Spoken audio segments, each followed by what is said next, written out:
खेल जगत कार्यक्रम में आप सबों का स्वागत है। इस बार का राष्ट्रीय खेल जो कि गोवा में संपन्न हुआ, उसमें झारखंड को कुल 25 पदक मिले। अलग अलग इवेंट्स में अलग अलग पदक मिले और उन्हीं में से कुछ पदक विजेता और उनके कोच को आज हमने अपने स्टूडियो में आमंत्रित किया है। तो हमारे साथ है सुनील बहादुर, जो कि लॉन बॉल में सिंगल्स में गोल्ड मेडलिस्ट हुए हैं। साथ ही आस्था उरांव है, जो कि वुशु में सिल्वर मेडलिस्ट हुई है। और आस्था के कोच और वुशु के झारखंड के कोच हैं दीपक गोप जी। तो इन तीनों का स्टूडियो में स्वागत करते हैं। शुरुआत सुनील आपको ही करते हैं, क्योंकि आपको पहले तो बधाई देते हैं कि आपने फिर से स्वर्ण पदक हासिल किया। कॉमनवेल्थ में भी आप लोग स्वर्ण पदक विजेता थे। इस बार की ये सफलता कैसी रही? कितने दिनों की तैयारियां थी आपकी और कितना कठिन टक्कर मिला आपको? सबसे पहले तो मैं मुझे आमंत्रित करने के लिए मैं दूरदर्शन का आभार व्यक्त करना चाहता हूँ जी। हम लोगों ने तो शुरू से ही प्रैक्टिस किया हुआ है और ख़ासकर मैं धन्यवाद देना चाहूँगा अपने कोच श्री मधुकांत पाठक सर का, क्योंकि उनके देख रेख में हम लोगों ने उन्हें मार्गदर्शन में उन्हीं के हिसाब से हम लोगों ने चला है।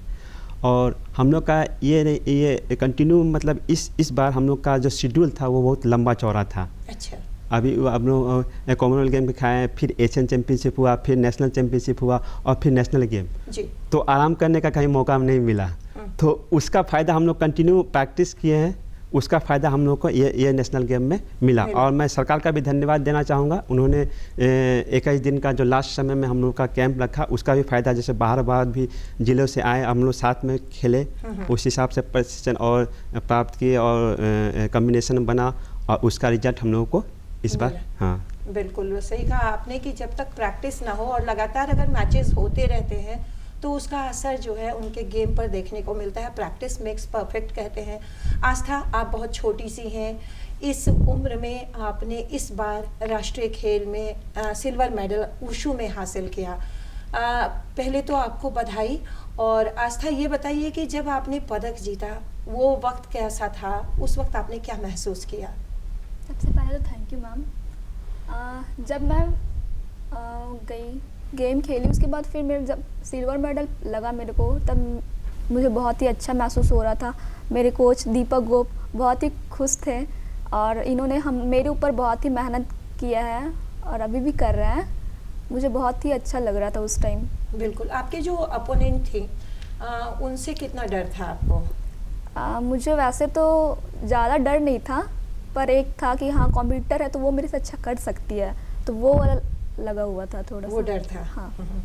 दीपक जी, किसी गुरु के लिए सबसे प्रसन्नता का पल वो होता है जब उसका छात्र, उसका शिष्य पदक हासिल करे। आपने वो पल महसूस किया अपनी छात्रा के साथ। आप इस बार गोवा में थे टीम के साथ, वो अनुभव कैसा रहा?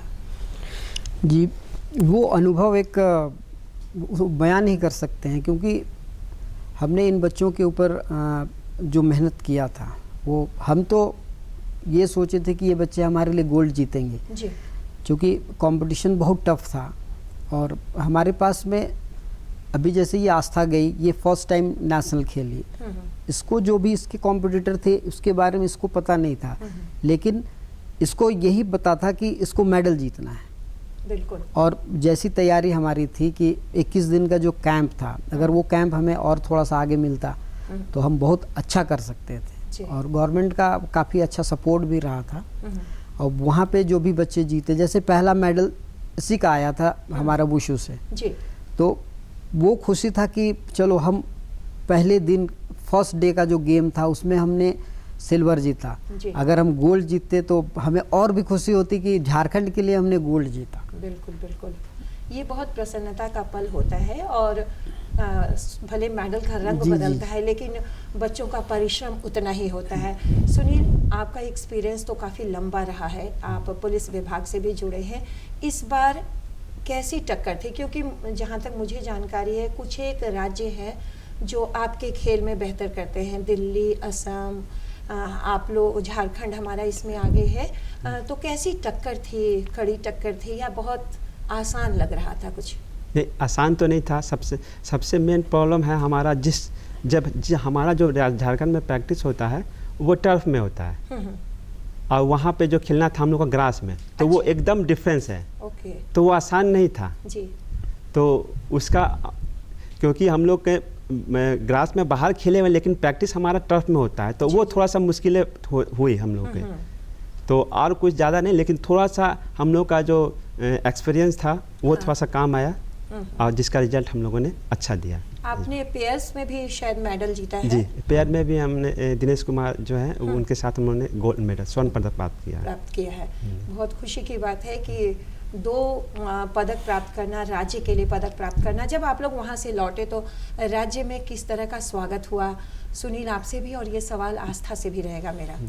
ये पहली बार ऐसा हुआ है कि इतना जल्द, मतलब बहुत ही जल्द, मतलब जो मेडलिस्ट है सभी मेडलिस्ट का सम्मानित किया गया, फेलिसिटेशन किया, और जो नगद राशि जो सरकार द्वारा दी जाती है वो पहली बार, अभी तो मेरे जहाँ तक नॉलेज है फर्स्ट बार इतना जल्दी सभी प्लेयरों को दिया गया। इसके लिए मैं सरकार का धन्यवाद करता हूँ। वाकई में तुम बताओ आस्था, आप जब आई वहाँ से, स्वागत तो बहुत ज़ोर शोर से हुआ, कैसा महसूस किया आपने? क्योंकि आप तो मेडल लेने गई थी, आप खेलने गई थी, फिर वहाँ से लौटी, सरकार ने भी आप लोगों को सम्मानित किया, कुछ राशि भी आपके खाते में भेजी गई, उसके बारे में भी थोड़ा बताएं। उस उद्देश्य हमारा ये है कि जो ग्रामीण खिलाड़ी हैं जो खेलना चाहते हैं वो आपसे प्रेरणा ले सके। जब मैं मेडल जीत के आई झारखंड तो हमारा स्वागत बहुत ही अच्छे से हुआ। जो हमारी टीम थी पूरी खुश थी कि हाँ, हमारी एक जूनियर प्लेयर सीनियर में फर्स्ट बार गई और फिर सिल्वर मेडल लेके आई, तो ये बहुत ही अच्छा स्वागत भी हुआ फिर हमारा। और सरकार ने भी आप लोगों को सम्मानित किया? हाँ, सरकार के द्वारा भी जल्दी हमें धनराशि प्राप्त। दीपक जी, आप लंबे अरसे से इसके कोच रहे हैं वुशु खेल के, राज्य में किस तरह का माहौल है? वुशु खेल किस तरीके से आगे बढ़ रहा है, इसके बारे में थोड़ी जानकारी। जी, जब हमने 2000 में स्टार्ट किया था वुशु, तो इसके नाम से लोगों को पता ही नहीं था कि ये होता क्या है गेम। अभी भी बहुत सारे ऐसे जगह हैं जहाँ पे वुशु के बारे में किसी को नॉलेज नहीं है, लेकिन हम लोगों ने मेहनत की और पूरे झारखंड के 24 जिलों में एक बार घूमा और जगह जगह पे जाके बताया कि ये इस तरह से खेला जाता है, जिसमें पंच भी है, किक भी है, थ्रोइंग भी है, और हम अलग अलग तरीके से डंडा और भाला और तलवार के साथ हम अपना परफॉर्मेंस भी करते हैं। अच्छा। तो लोगों को लगा कि ये पता नहीं कैसा खेल है, लेकिन जब बच्चों का रिजल्ट आने लगा तो उसके बाद धीरे धीरे लोग जानने लगे कि वुशु भी एक गेम है और ये ऑथराइज्ड गेम है गवर्नमेंट ऑफ इंडिया से। अच्छा। तो हम लोगों ने ग्रामीण क्षेत्र में अधिक ध्यान दिए और वहाँ से हमारे पास खिलाड़ी बहुत अच्छे आए। आज हमारे पास में मैक्सिमम बच्चे जिन्होंने 5 साल 6 साल खेला, आज कहीं पे पुलिस विभाग में भी हैं, आईटीबीपी में भी बच्चे हैं, और गवर्नमेंट सेक्टर में काफ़ी चले गए। जी। और अभी जैसे रांची की बात है तो रांची में जो सेंटर है हमारे पास में, तो मैक्सिमम बच्चे नेशनल लेवल के हैं, नेशनल प्लेयर हैं। अच्छा। मेडलिस्ट से लगातार मेडल दे रहे झारखंड के लिए। और अलग अलग जैसे स्कूल्स हैं हमारे पास जो गवर्नमेंट स्कूल है, तो गवर्नमेंट स्कूल भी हमारा फोकस है कि वहाँ से हम बच्चों को तैयार करें और उनको एक प्लेटफॉर्म दें कि अच्छे खिलाड़ी बने।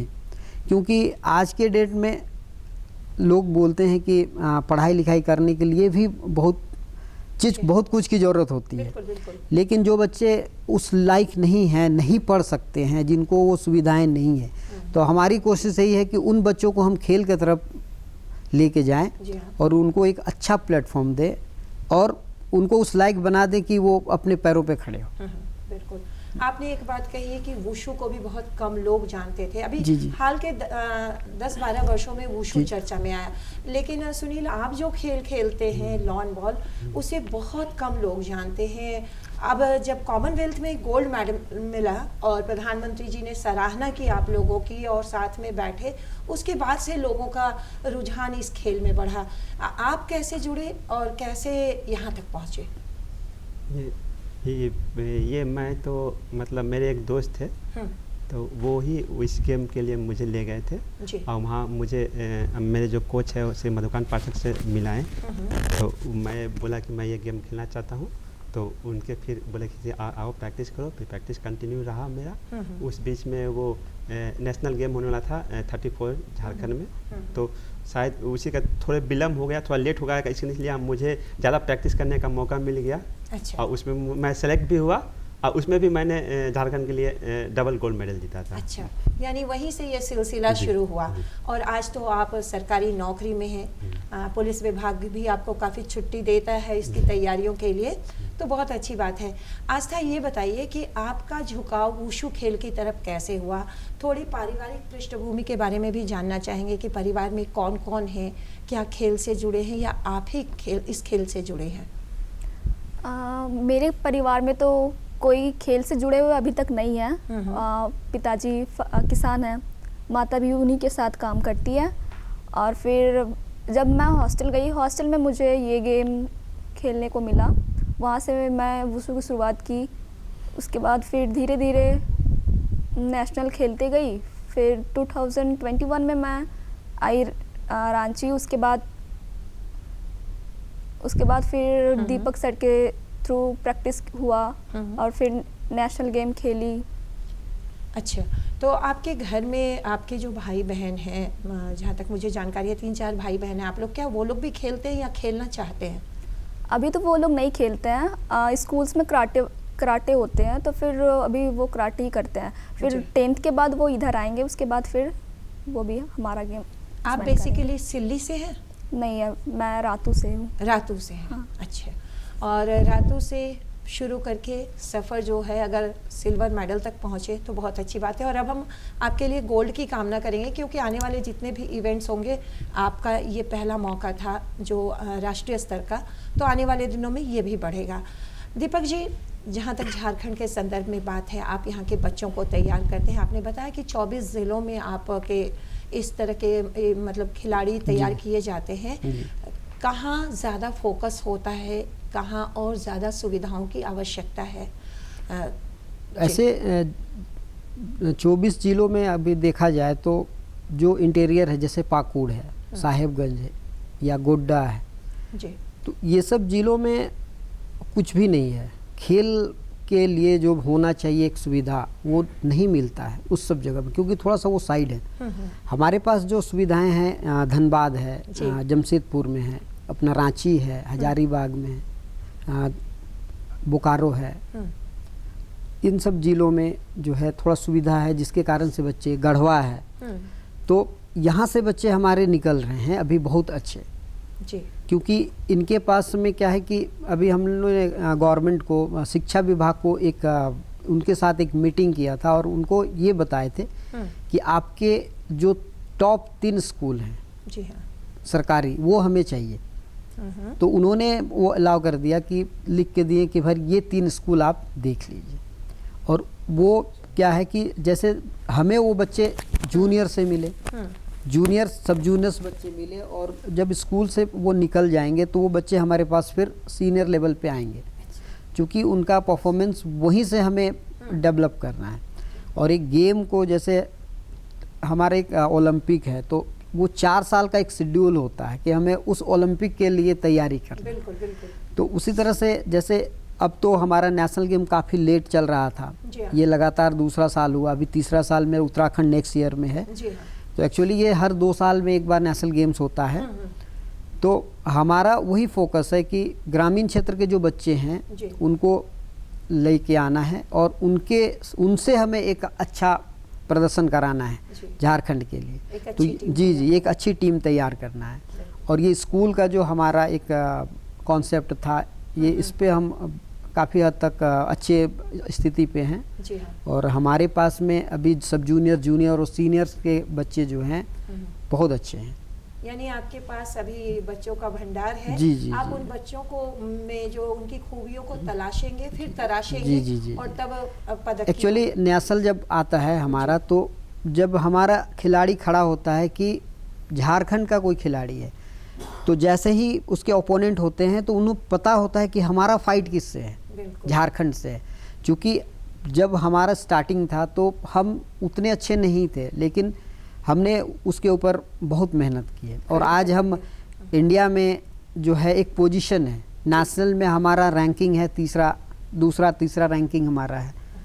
सीनियर में, जूनियर में भी हमारा दूसरा तीसरा रैंकिंग है, और सब जूनियर में हमारा जो है वो हम रनर अप रहे हैं।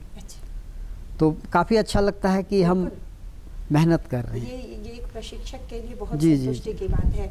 सुनील, एक बात अभी आपने कही, टर्फ और ग्रास का अंतर।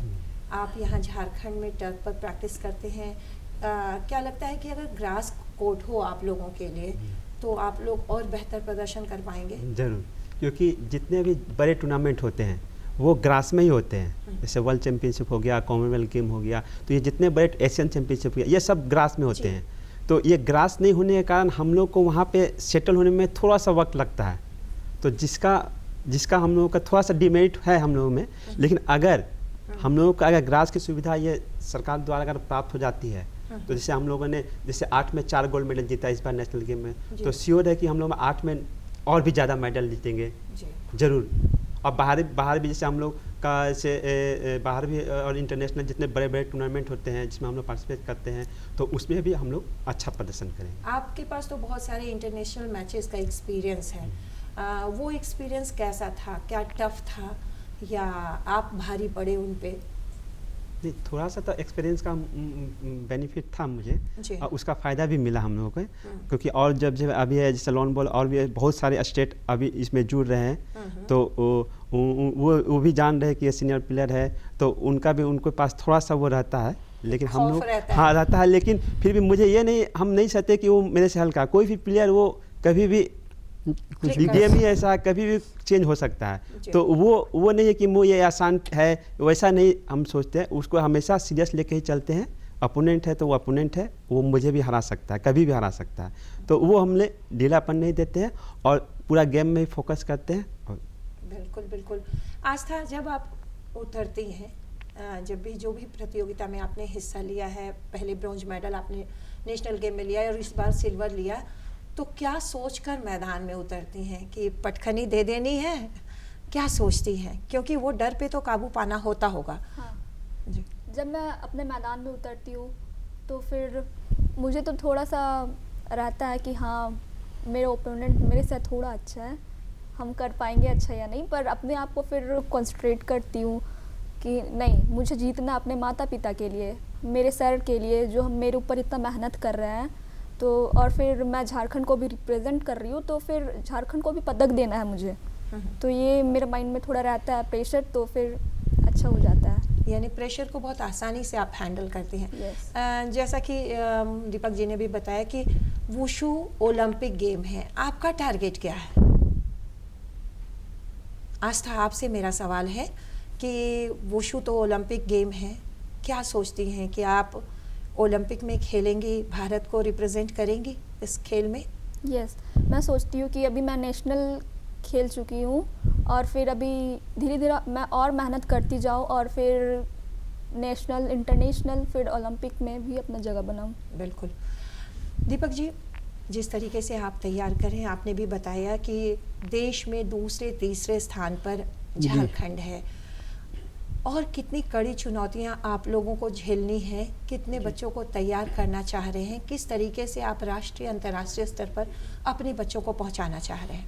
हमारे पास जो सुविधाएं हैं वो उतना अच्छा सुविधाएं नहीं है जिससे बच्चे बहुत अच्छा परफॉर्मेंस दे इंटरनेशनल पे, क्योंकि जो हमारे पास है उसमें बच्चे आदत हो गया है कि हमें वो करना है जी।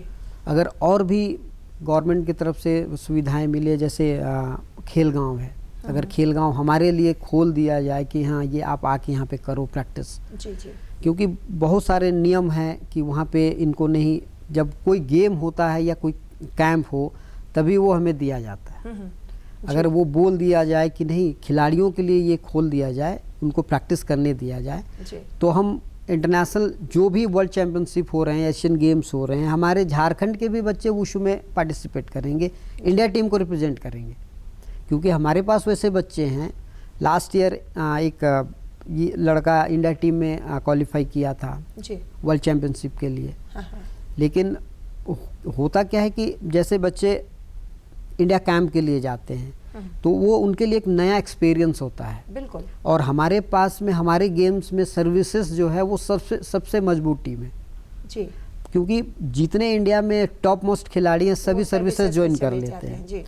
तो जो बच्चे यहाँ से जाते हैं तो उनको एक डर होता है, थोड़ा सा उनका दिमाग में होता है कि नहीं ये तो टॉप खिलाड़ी है, वो सर्विसेज के खिलाड़ी है, इन सारी सुविधाओं के साथ ये प्रैक्टिस कर रहे हैं और यहाँ पे आए इंडिया टीम को रिप्रेजेंट करने के लिए। जी। तो वो कहीं ना कहीं हमारे खिलाड़ियों पे होता है डर। जी। लेकिन कोशिश हमारी यही है कि जो भी आने वाला कॉम्पिटिशन्स है हम अच्छा करेंगे। एक डर की बात आपने की, ये डर की बात जो शायद झारखंड के तकरीबन बहुत खेलों में खिलाड़ियों पर देखने को मिलता है, शायद आप सभी वाकिफ़ होंगे इसमें कि कई ऐसे हाल के दिनों में, हालांकि हमारा झारखंड हर खेल में काफ़ी आगे बढ़ा है, तीरंदाजी में हम आगे हैं ही, हॉकी में हम आगे हैं ही, लेकिन कई बार ऐसी बातें होती हैं कि मनोवैज्ञानिक दबाव रहता है हमारे झारखंड के खिलाड़ियों पर। इससे कम करने के लिए एज अ कोच आप क्या सोचते हैं? जी, बातें ये सुनील और जी, जैसे इन बच्चों में ये सभी गेम में झारखंड की बात जैसे आपने बोला कि ये सही बात है, क्योंकि जब ये मेडल्स में रहते हैं, जब इनको गोल्ड जीतना हो तो ये खुद ब खुद नर्वस हो जाते हैं बच्चे। हाँ बिल्कुल, ये सवाल है जी। ये साइकोलॉजिकल इफेक्ट जो है इनके ऊपर वो हावी हो जाता है और इनके दिमाग जो है वो पॉजिटिव से नेगेटिव की तरफ चला जाता है। हम कोशिश यही करते हैं इनको कि जिस समय इनका गेम होता है उस समय कोशिश यही होता है कि इनकी जो सोच है वो पॉजिटिव हो और काफ़ी हद तक हम उस पर विजय प्राप्त भी कर लेते हैं। कुछ कुछ ऐसे बच्चे होते हैं जो फर्स्ट टाइम जाते हैं खेलने के लिए, तो उनके साथ में ये मतलब उनको कर पाना बहुत टफ होता है। जी। वो पॉजिटिव थिंकिंग उनका ख़त्म हो जाता है, वो नेगेटिविटी उन पे आ जाता है, जिसके कारण से वो अपना जो गोल है उसको नहीं अचीव कर पाते। बिल्कुल। एक कहे तो इसके लिए एक साइकोलॉजिस्ट या साइकाइट्रिस्ट, हाँ ये बहुत जरूरी होता है, आवश्यकता होती है। अभी जैसे सुनील जी बोले कि गेम कोई भी कॉम्पिटिटर हो तो वो सही बात है। जैसे अभी इन्हीं की एक लड़की थी, वो अर्जुन अवार्डी को हरा दी जी, तो उनको ये नहीं पता, लेकिन वो जब खेलने गई फर्स्ट टाइम तो उनको पता है कि भाई मेरे सामने तो कॉम्पिटिटर है, हमको अपना 100% देना है, चाहे वो ओलंपियन हो या वर्ल्ड चैंपियन हो, कोई भी सामान्य खिलाड़ी हो। अगर आप सोच लिए, आप अपना ध्यान एक जगह पे लगाएं तो आप निश्चित है कि आप उस चीज़ को अचीव कर लेंगे। सुनील, एक खिलाड़ी के रूप में आप क्या सोचते हैं, क्योंकि बहुत प्रेशर होता है, लास्ट मोमेंट का प्रेशर होता है, मेडल जीतने का प्रेशर होता है, फाइनल का प्रेशर होता है, आप तो लगातार झेलते रहे, तो क्या ज़रूरत है एक काउंसलर की या एक साइकाइट्रिक की जो खिलाड़ी को बूस्टअप करता रहे, टीम के साथ रहे, ऐसी आवश्यकता महसूस करते हैं क्या? मेरे विचार से तो बहुत ज़रूरी है जी, क्योंकि जैसा सर ने बताया कि लीग का मैच तो आप तो अपना उतना आपका किसी भी प्लेयर के पास उतना दबाव नहीं होता है, लेकिन जब नॉकआउट सिस्टम, जब नॉकआउट में आ जाते हैं ना प्लेयर, तो वहाँ से वो सोचते हैं कि जहाँ एक मिस हुआ तो हम बाहर हो जाएंगे, तो वो प्रेशर आ जाता, सभी प्लेयर पे आता है, सिर्फ मैं नहीं बोला, और भी जितने कोई भी खेल हो सब में पे, जहाँ नॉकआउट दौर में कोई भी टीम गई तो उस पर प्रेशर आएगा, तो उस जगह पे आपका जो माइंड और जो सोच है उसको एकदम जैसे पॉजिटिव रखना है और वो करना है। या ये नहीं कि आप ज़्यादा मतलब उत्साहित हो गए या कि हम तो पहुंच गए, या वो भी नहीं करना है, एकदम शांत, हाँ वो भी नहीं रखना है, क्योंकि उसका भी दबाव खेल पे पड़ता है, तो वो नहीं करना है। और जहाँ तक आपने बोला तो वो एक चाहिए, बिल्कुल, क्योंकि कई बार महसूस होता है कि टीम को एक काउंसलर, विशेषकर खिलाड़ियों को, और जैसे कि अभी छोटी खिलाड़ी हम सबके बीच में एक है आस्था, आप क्या महसूस करती हैं, क्योंकि आपने भी बताया कि जब अपोनेंट था सामने तो लग रहा था जीतेंगे कि नहीं जीतेंगे, ऐसे में कोई ऐसा जो आपको मोटिवेट करे, आपको प्रोत्साहित करे कि हाँ तुम जीतोगे, ऐसा महसूस करती हैं? ऐसे लोगों की आवश्यकता है। यस है। उस स्थान को फिर बढ़ते हैं हमारे सर दीपक सर, वहाँ पे जाते हम, फिर हम लोग को समझाते कि हाँ किसी से डरना नहीं है, बी पॉजिटिव, हमेशा पॉजिटिव रहो, पॉजिटिव थिंकिंग करो ताकि तुम अच्छा कर सको। बिल्कुल, सोच बड़ी रखनी है, और सही कहा आपने कि अति उत्साहित भी नहीं होना है, लेकिन एक काउंसलर बहुत ज़रूरी होता है ऐसे वक्त के लिए जब आप पे प्रेशर हो। दीपक जी, झारखंड के खिलाड़ियों के लिए क्या संदेश है? झारखंड के खिलाड़ियों से संदेश, मेरा यही संदेश है कि किसी भी गेम के कोई भी खिलाड़ी हो, अपने गेम को पूरे ईमानदारी से खेलें, उसमें किसी भी तरह के शॉर्टकट नहीं अपनाना है। आपका जो एक रिक्वायरमेंट है कि आपको ऐसे अपना जो ट्रेनिंग है, ट्रेनिंग शेड्यूल जो है उसको फॉलो करना है और तरीके से फॉलो करना है। ये नहीं कि आप अगर आपका एम है कि हमको इस बार नेशनल खेलना है, नेशनल मेडल जीतना है, तो आपको मेहनत भी वैसे ही करना है, ईमानदारी के साथ में। अगर ईमानदारी रखेंगे अपने गेम्स में तो निश्चित है कि आप गोल्ड मेडल निश्चित जीतेंगे। बिल्कुल बिल्कुल। सुनील, आप क्या सोचते हैं? क्योंकि आप एक खिलाड़ी हैं, दीपक जी ने बताया कि मेहनत करें ईमानदारी के साथ, और क्योंकि सिर्फ आप ही नहीं कर रहे हैं, देश में कहीं और कोई बैठा होगा, दुनिया में कहीं और बैठा होगा जो आपको टक्कर देने के लिए तैयार होगा। तो आप क्या सोचते हैं और आप अपने खिलाड़ियों को, बंधुओं को क्या संदेश देते हैं? बस एक ही है, नेवर गिव अप। मतलब हार मत मानिए। हार जीत गेम का अंग है, तो अगर हारते हो तो उससे भी आप मतलब कबूल कीजिए, और जीतते हैं तो उसका ये नहीं कि आप बहुत ज़्यादा खुश हो जाए।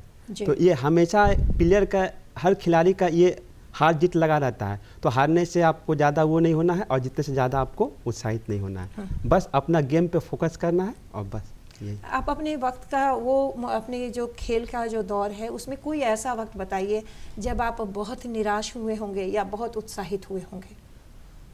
इस बार ये हाल का सबसे मैं निराश हुआ इस बार जब वर्ल्ड चैंपियनशिप मैं खेलने गया था जी। तो वो शायद एक इतिहास ही रचता मैं, लेकिन वही नॉकआउट दौर पे मैं आके कनाडा के साथ हमारा क्वार्टर फाइनल था जी, उसमें हार मिला। वो सबसे ज़्यादा अभी तक का मैं जितने गेम हुआ वो मेरे लिए सबसे ज़्यादा वो दुखद रहा, क्योंकि वो मैं इतिहास बनाते बनाते वर्ल्ड चैंपियनशिप में मेडल से चूक गया। यानी आगे जब भी आप परिश्रम करेंगे तो उस घटना से सबक लेंगे और आगे अच्छा करेंगे। जरूर जरूर। आस्था, आप क्या कहती हैं अपने बराबर के खिलाड़ियों के लिए? मैं अपने बराबर के खिलाड़ियों के लिए बोलना चाहती हूँ कि हमेशा पॉजिटिव रहें, अपने पे विश्वास रखें और हार्डवर्क करें, तभी हम ऊंचाइयों को छू सकते हैं। बिल्कुल, कभी हार नहीं मानना चाहिए। बिल्कुल सही कहा, हार नहीं मानूंगा, रार नहीं ठानूंगा, हमेशा अच्छा करते रहें। और दीपक, आप जिस तरीके से राज्य के खिलाड़ियों को तैयार करें हैं, यूं ही तैयार करें, आने वाले जितने भी चैंपियनशिप हो उसमें खिलाड़ियों को आगे लाएं।